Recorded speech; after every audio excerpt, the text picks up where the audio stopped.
एक बार की बात है, एक आदमी रोज एक रेगिस्तान से होते हुए अपने घर जाया करता था।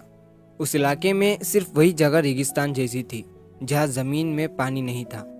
तो एक बार जब वो आदमी तपती हुई धूप में उस रेगिस्तान से जा रहा था, तो मन ही मन वो कह रहा था कि ये कितनी बेकार जगह है। यहाँ बिल्कुल भी हरियाली या कोई पेड़ नहीं है, और हो भी कैसे सकती है। यहाँ तो बिल्कुल भी पानी का नामो निशान नहीं है। अगर यहाँ पानी होता तो ज़रूर यहाँ कोई ना कोई पेड़ या पौधा लगा ही देता। तपती रेत में वो जैसे जैसे आगे बढ़ रहा था, उसका गुस्सा और भी बढ़ता जा रहा था। आखिर में उसने आसमान की तरफ देखा और चिल्लाते हुए कहा कि ऐ ऊपर वाले, तू यहाँ पानी क्यों नहीं देता है? अगर तू यहाँ पानी देता तो कोई भी यहाँ पेड़ पौधा उगा सकता था, और तब ये जगह भी कितनी खूबसूरत बन जाती, और इस रास्ते से आने जाने वाले लोग यहाँ आराम कर सकते थे। ये कहकर वो आदमी आसमान की तरफ ही देखता रहा, मानो वो ऊपर वाले के जवाब का इंतजार कर रहा हो। और तभी एक चमत्कार होता है। नज़र झुकाते ही उसे सामने एक बड़ा सा कुआं नजर आता है।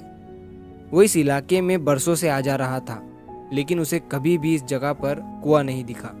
वो हैरान हो गया और दौड़कर कुएं के पास गया। कुआं पानी से भरा हुआ था। उस आदमी ने एक बार फिर आसमान की तरफ देखा और शुक्रिया अदा करने की बजाय उसने कहा कि पानी तो ठीक है, लेकिन यहाँ पौधे लगाने के लिए बीज बोना पड़ेगा और उसके लिए बीज की ज़रूरत होगी। उसने इतना कहा कि तभी उसे कुएं के साइड में अलग अलग बीज से भरी एक बोरी दिखी। एक बार फिर उसे अपनी आंखों पर यकीन नहीं हुआ, और फिर वो कुछ घबराहट के साथ आसमान की तरफ देखकर बोला, लेकिन ये जगह तो सूखी है, यहाँ पौधे कैसे उगेंगे? तभी उसे महसूस होता है कि धीरे धीरे सारी ज़मीन मुलायम होने लगी। अब वो आदमी एकदम घबरा जाता है। उसे लगता है कि कहीं ऊपर वाला उसे इस रेगिस्तान में पौधे लगाने के काम में ना लगा दे, और इस बार वो आसमान की तरफ देखे बिना ही तेज कदमों से आगे बढ़ने लगा। अभी उसने 2-4 ही कदम आगे बढ़ाए थे कि तभी एक उड़ता हुआ पेपर का टुकड़ा उसके मुंह पर आकर चिपक जाता है। उस पेपर पर लिखा हुआ था कि मैंने तुम्हें पानी दिया, बीज दिए, सूखी रेत और ज़मीन को गीला कर दिया। अब तुम्हारे पास वो हर एक चीज़ है जो इस रेगिस्तान में पेड़ पौधे लगाने के लिए चाहिए। अब सब तुम्हारे हाथ में है।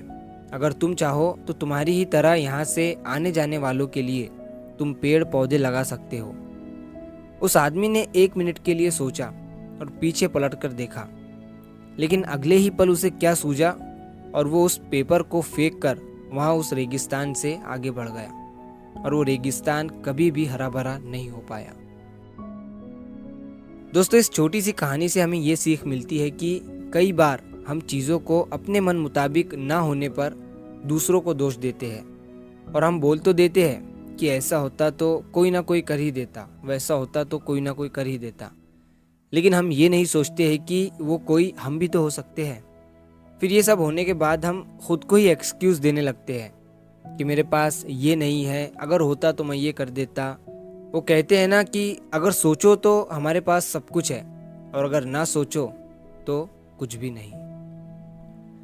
तो अगर आप इस कहानी को और भी लोगों तक पहुंचाना चाहते हो तो इस वीडियो को लाइक करिए, ताकि YouTube इस वीडियो को और भी लोगों तक पहुंचाए। और अगर कहानी अच्छी लगी हो तो इस चैनल को सब्सक्राइब ज़रूर करिए। मिलता हूँ मैं अगली बार इसी तरह की कहानी के साथ। तो सब्र करो, शुक्र करो और ज़िंदगी में आगे बढ़ो।